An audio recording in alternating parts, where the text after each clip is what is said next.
Hi, I'm Patrick, and this is the Mach-E Vlog. We have some updates for you for the Mach-E Vlog channel. Liv isn't here. She's actually on the other side of that wall. She's working her day job.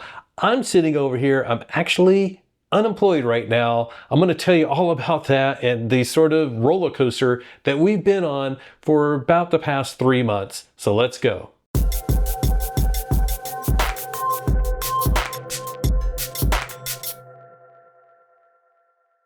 So yes, I'm not working right now. That is a big, huge change for us. It was not expected. My last day of work was last week. So now we're sort of in this uncharted territory. And as I sort of alluded to, it's been a roller coaster for about the past 3 months.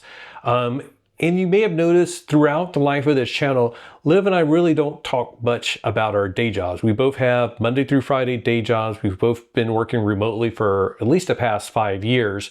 And we sort of just leave that to the side. We go to CES, we go to the EV Charging Summit, we go test review cars, and we're using vacation time. We try to keep everything separate. We don't want to have either one interfere with one another. But my job, in case you don't know, a few of you do know, but I was actually a federal employee. So I've been caught up in the whole stuff that's been going on lately. And so therefore my last day of work was last week. I have 24 years of federal service, including 10 years in the Air Force. So this is a bit of a shock. I was sort of counting on working for another 12 years, and it's very disappointing that that's not going to happen now. And a lot of people are going well, were you fired or did you choose to leave? And I'm like, neither. I didn't really want to leave, but I was not fired. There was no reduction in force. There was no layoffs. It's just a complicated situation that I'll get to in a moment. But first I want to just tell you, again, so for people that don't know me, and because I haven't really shared a lot of this, yeah, I spent 10 years in the Air Force. I literally joined on July 5th, but I left home on July 4th to join the Air Force right after high school. So it was sort of yes, my family is a lot of government service, a lot of military service. My only brother that didn't join the military, he was a teacher. So it's sort of my family has had a lot of this service to our country in different ways. I love being in the Air Force. I was stationed in Germany, got a medal for my support of Desert Storm, even though I never left Germany. Was stationed out in California, worked on a lot of space programs. So I literally supported 33 different space shuttle missions. I have a little mini flag that was flown on one of the space shuttles. So I had a great Air Force career, but then I ended up getting out. And that's a whole nother story that we don't need to get into. But my enlistment ended. I did multiple enlistments, but I got out after 10 years and then went and worked in the civilian sector. I worked in Silicon Valley, which is a fantastic time for me. Working in IT, I'm an IT worker, so I learned IT in the Air Force, worked on all sorts of computers, from PCs to mainframes, to the space shuttle systems or space support systems. So it was a very, very good experience for me. And then I took that and went and worked in Silicon Valley. Loved that. Was sort of involved in some of the .com boom, but also the .com bust. And then decided I wanted to go back sort of into government service, but ended up going back as a government contractor for a few years. And then I landed back actually as a federal employee doing IT still. So done a lot of cool stuff. I don't want to get involved with the specific details of what I did in federal service. It wasn't it was anything classified. It was very, very public stuff. But it's just sort of it was just cool stuff. And I was in IT, and IT supports a lot of different functions across the entire federal government. I don't want to get bogged down in those details. That's the only reason I'm not really going into detail. But I will say my current position, I landed this after I was working in Denver, Colorado in a federal job. and was told that there may be some reorganization taking place sometime soon. And this is back in actually during the pandemic in 2020. So we were encouraged to look for other positions within our organization because of a potential reorganization coming up. And I found one working for our headquarters that was in DC. And one of the first questions I asked is like, I don't want to move to DC. And they're like, nope, you don't have to move to DC. You're going to be working IT field support and managing an IT field support team. We don't want you in DC. So I was 100% remote from day one when I moved into this position. And in fact, in 2022, we had the opportunity to move out here to California. And I went through all the approval processes. I asked my supervisor, asked our entire leadership team, went to HR, got all the paperwork. I even got a letter for our mortgage company because our mortgage company is like, wait a second, your job location is DC, but you're going to try to buy a house in California and claim that as your primary residence. We need a letter from your HR. So HR literally prepared me a letter that said that I was remote and I would basically stay remote, and that's just the way my position was. So been doing that since 2022, loving it out here in California. And if you follow the channel, you know we've had some like little issues, like Liv was in the hospital for a bit. We had a flood last year because of a burst water pipe. So we were sort of like looking forward to 2025 being relatively normal. Of course, on January 20th, literally on that day, we saw the first executive order that came out that said that that everybody had to go to an office. They called it a return to office. I never had an office in this position, so I was like, well, maybe I'm okay. My leadership was literally saying like, we think you'll be kept as is because we want you out in the field because you're field support. We don't want you in an office. And then I was sort of like, just watching the news, seeing what was happening with other people across the organization, across the federal government. And yes, I was one of the ones that was getting those emails saying like, I got to do my 5 bullet points every week, which is frustrating to me. A lot of people are like, it's not that big of a deal. It's 5 bullet points. And like, I've had these conversations with people numerous times. It's like, yeah, I have those conversations with my boss every week. My boss knows like, on a monthly basis, on a daily basis, like the people that are writing my performance review, they know what I'm doing. They know that I'm meeting my deadline. So it just seemed like this is a waste of time and a way to create a bit of a hostile work environment for no reason. And you have to sort of add everything up. So like all these different pieces of information, the guy that's running the budget for the White House saying that he wants federal workers to be traumatized. Elon Musk like sending out these emails literally on a Saturday, like the first like night out that we were going to have since January 20th. We were on our way to see Goldfish, which is one of our favorite bands. And I'm on call 24/7, or I was. So it's like my phone goes off and I'm like, what the heck? There's like, I got to do why am I getting this 5 bullet points email on my Saturday, like an urgent message, and it's not due till Monday and all this other. So it was just like, those, like adding it all up, it was just very frustrating. And then you may know as well, like we had the first official fork in the road email that basically said, if you want, you can get out, which wasn't really an option for me at the time because of the way that they worded it. There was some legality questions. Plus it would have meant I would have lost everything. 24 years of service, I would have walked away with basically nothing. So that wasn't going to happen, not an option for me. But it also added to the hostile work environment because they said, we encourage you to consider doing this and leaving your low productivity government job and taking a civilian job. And it's frustrating and angering to somebody like me that like dedicated my life to serving the country.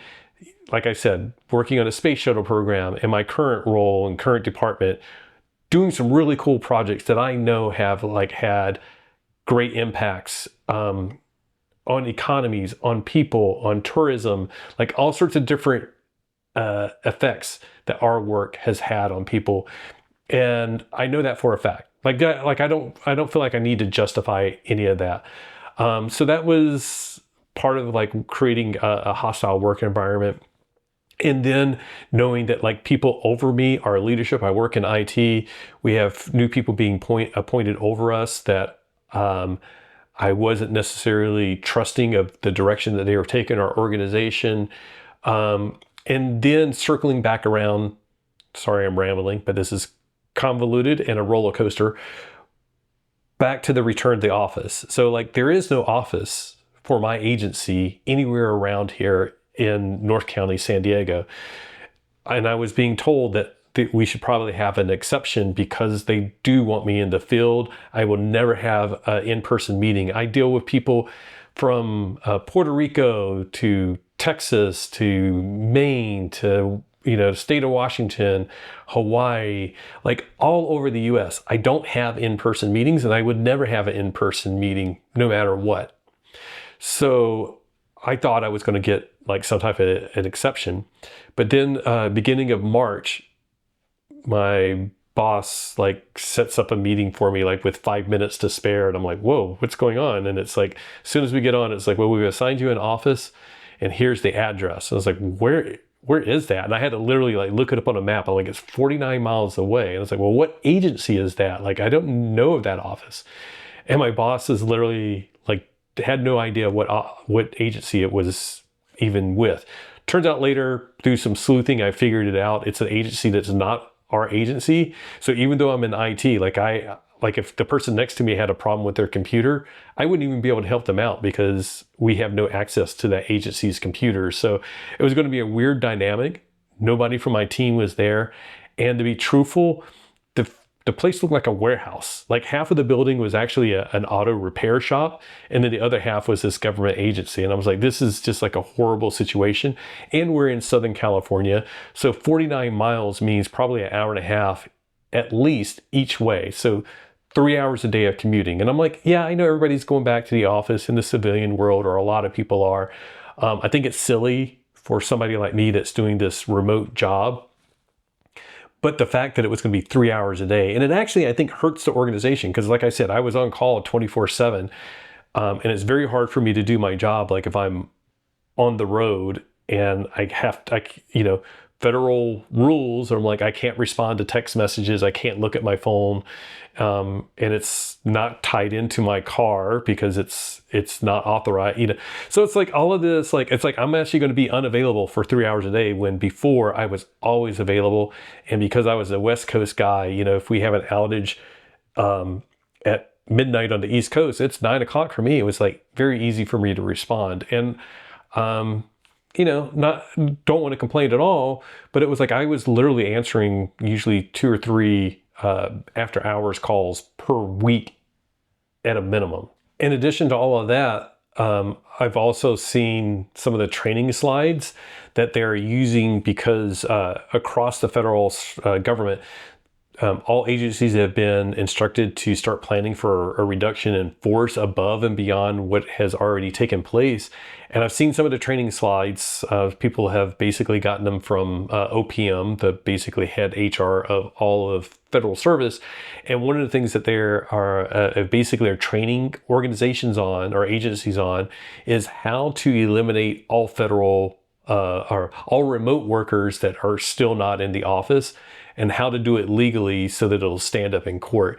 So that was like a huge reason that I was like seeing the writing on the wall that like, I'm still not in the office. They identified that office for me to go into, but because they still hadn't worked out the agreement, I'm still not in the office and don't know when they'll ever work that out. But knowing that the pending reduction in force is getting ready to start any day now, and that they're training people how to eliminate anybody that's still remote, I just sort of was like, I got to take control now versus waiting for the axe to fall. So that was like a huge factor in my mind, is that they're preparing to get rid of people like me that are still remote, and it's sort of like beat the rush out the door, if that makes any sense. So I don't know, just another factor.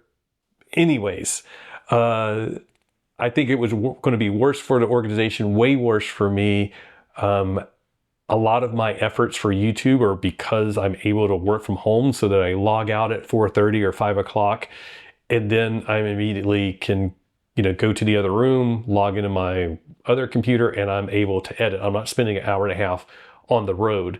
And you all know, like, an hour and a half on the road also means like there's extra time getting ready, getting your lunch ready, and all this other stuff. So not going to be a great situation. They came around with another opportunity for us to exit the organization, where I didn't lose everything. So like the money that I've invested in my retirement, I'm not going to lose that, which is the only good thing. Of course, it's like vastly reduced because I'm leaving early, but I'm not losing my retirement. So I took that option this time. Sorry for the rambling story again, but so I took that option, and my last day was last week. So it's been very stressful for us for the past 3 months. I've been preparing for this for the past 3 months.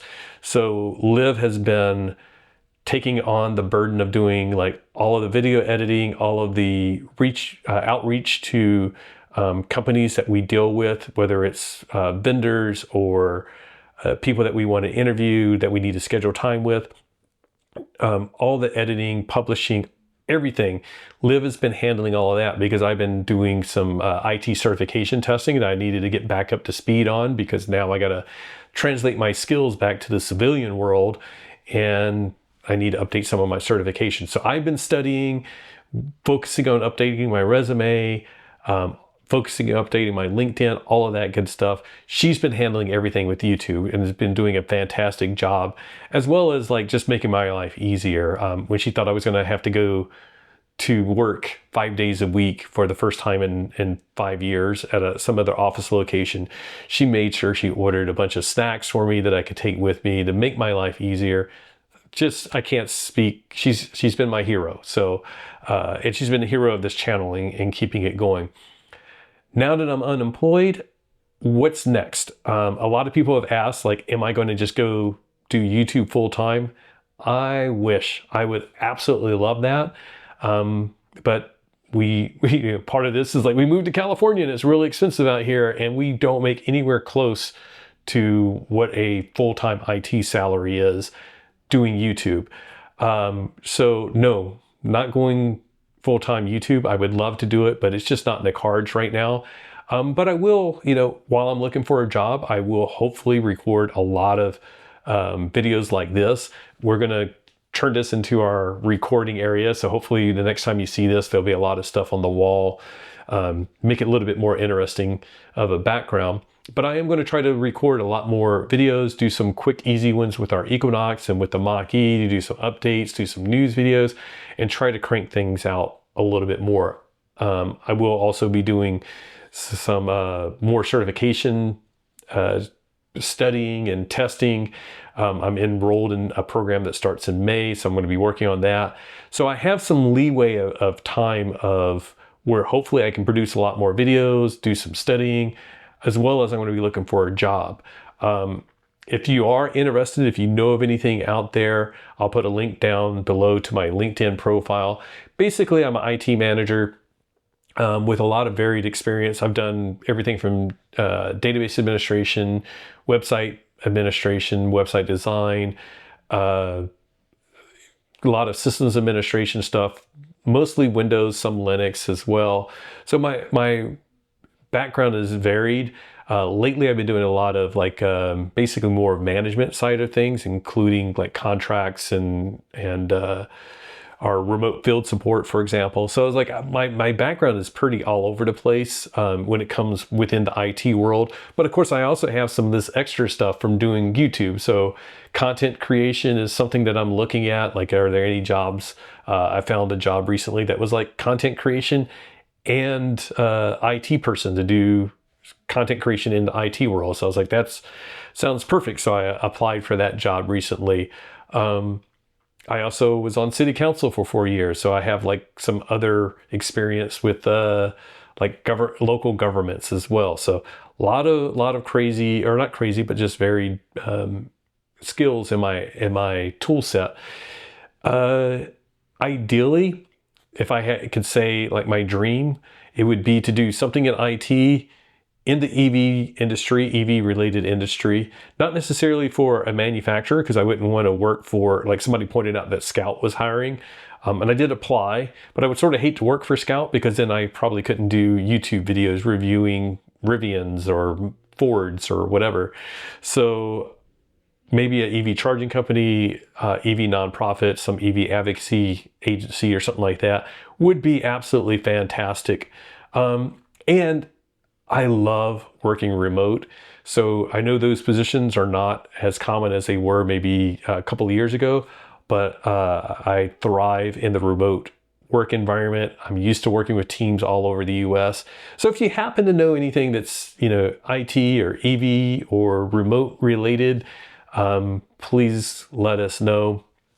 Hopefully you won't notice too much change. Hopefully we'll just maybe get out some more videos next week. So when we're filming this. This is April, what is it? See, I already lost count. It's April 23rd. Next week is ACT Expo or ACT Expo, Advanced Clean Transportation Expo. So we're going to that. Tomorrow we're going to go to Slate for the debut of the Slate brand and vehicles. So we're going to be able to do a lot of those things. And it's, the good and bad of not having a job. It's like, the bad is like, I have no income. The good is like, people are like, we get an invite to something and it's like, can you come up during the day on a Thursday? And I'm like, sure, I absolutely can. As long as, and we still have to worry about Liv's job since she's the only breadwinner right now. But yeah, it's good and bad. We're going to try to make some lemonade out of these lemons, keep a positive attitude, and use our family and friends to support us. And all I ask is that if any of you guys have negative comments about what DOGE and everything is going, how it's affecting us, let's not necessarily discuss that in the comments. I'm very opinionated on things, probably obviously, maybe not obviously, but if you want to have those conversations, maybe we'll have those offline. I don't know. I just don't want the discussions to be too much about that stuff, but we never really censor our discussions, and we don't plan on doing that now. But anyways, that's our channel update. Just wanted to give everybody a heads up of like why the channel has had some maybe not so obvious changes. Maybe you will see some changes coming up. We have no idea what is going to happen, but hopefully we continue to make the Mach-E vlog what it is. And also, one of our big goals for 2025 is to grow the Mustang Mach-E Club of America. If you haven't already, go join that right now. That helps us out as well. We'll put links down below for Mach-E vlog. Make sure you hit subscribe. For our Patreons, make sure you join. For YouTube members, you can join here as well. Thank you to all of you for supporting the channel. It's even more important now than ever because it costs a lot to make the websites, buy the software, buy the cameras, all that stuff.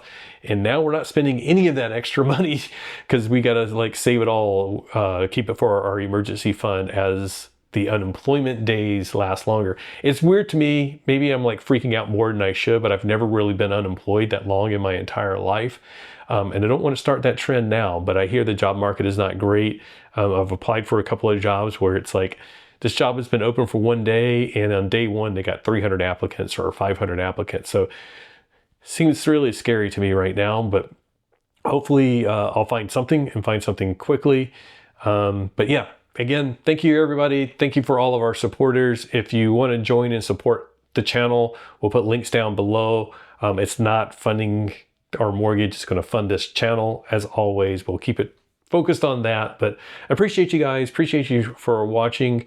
And as Liv would say, it doesn't really work for this video. We'll say, just remember, whatever you drive, if you can still afford to drive it because you have a job, enjoy the ride. I don't know, maybe that works. Hopefully I can still afford the car payment. All right, bye.